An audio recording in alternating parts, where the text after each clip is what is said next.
Bismillahirrahmanirrahim. Ya, Assalamualaikum warahmatullahi wabarakatuh. Terima kasih ya atas kesempatannya, Bu Rina. Kemudian terima kasih juga kepada Bapak dan Ibu yang sudah berpartisipasi dalam kegiatan kami ini.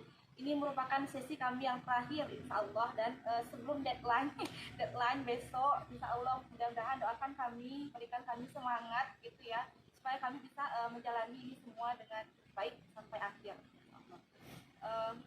Baik, saya izin share screen. Sudah mulai present. Ya, sudah muncul Bu Era. Sudah muncul Bu Era. Sekarang sudah muncul Bu Era. Udah. Ya, mohon maaf ya Bapak dan Ibu ya, lama menunggunya. Baik, saya langsung aja gitu ya ke poin.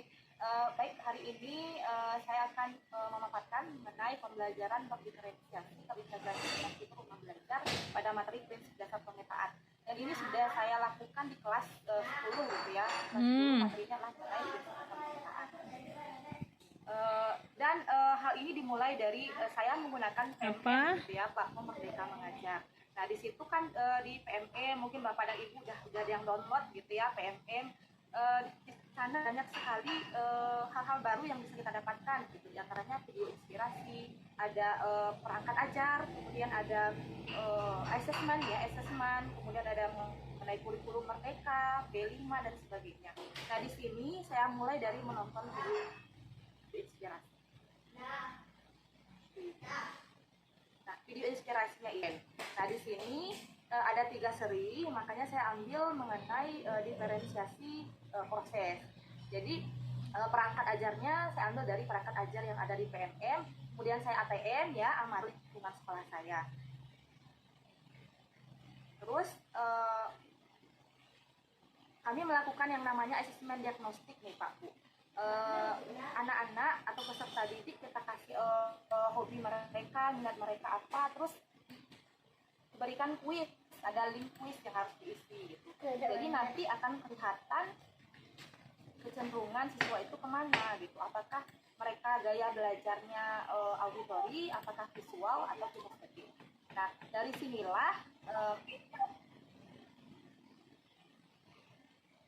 saya membuat pembelajaran tersebut, anak-anak dibagi dalam 3 kelompok gitu. Jadi kita mulai dari pembukaan gitu ya, pembukaan seperti biasa, ada doa, kemudian memperhatikan lingkungan sekitarnya, apakah sudah bersih atau belum, apakah sudah rapi atau belum.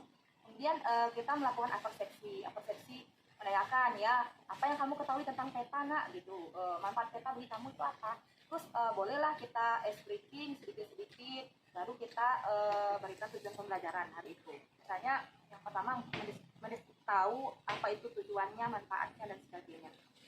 Nah, manfaat ini saya hubungkan dengan kehidupan mereka sehari-hari. Misalnya kira-kira ada nggak manfaat peta bagi kamu dalam kehidupan sehari-hari secara langsung gitu ya. Mungkin ada yang jawab gini, oh saya pernah naik kendaraan online Bu, atau saya pernah lihat Google Earth atau Google Map ya, mencari alamat seseorang atau gimana. Nah, itu manfaat, salah satu manfaatnya. Kemudian dilanjutkan dengan kegiatan inti. Nah, yang tadi ya Pak Bu ya, kita bagi kelompoknya berdasarkan 3 gaya belajar. Ada yang auditori, ada yang visual dan kinestetik. Nah, kelompok tersebut diskusi nih, mereka punya cara masing-masing ya.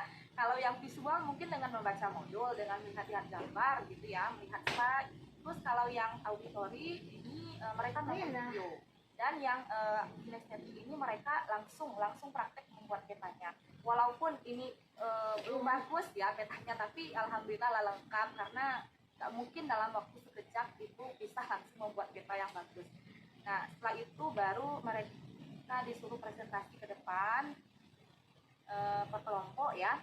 Setelah itu baru kita melakukan latihan pemantapan soal. Jadi menggunakan fitur bank soal. Jadi fitur bank soal ini adalah fitur utama ya yang ada di rumah belajar. Kita tahu bahwa ada sumber belajar, ada plasmanya, ada bank soal, dan ada rumah belajar. Nah, ini pun bisa dilakukan berkali-kali nih Pak Bu. Misalnya siswa belum mencapai nilai yang diharapkan gitu, belum mencapai nilai 80, 100, nggak apa-apa, terus saja, terus bisa berulang. Nah, siswa yang rasanya sudah mendapatkan hasil yang memuaskan gitu ya, bisa kita kasih pengayaan.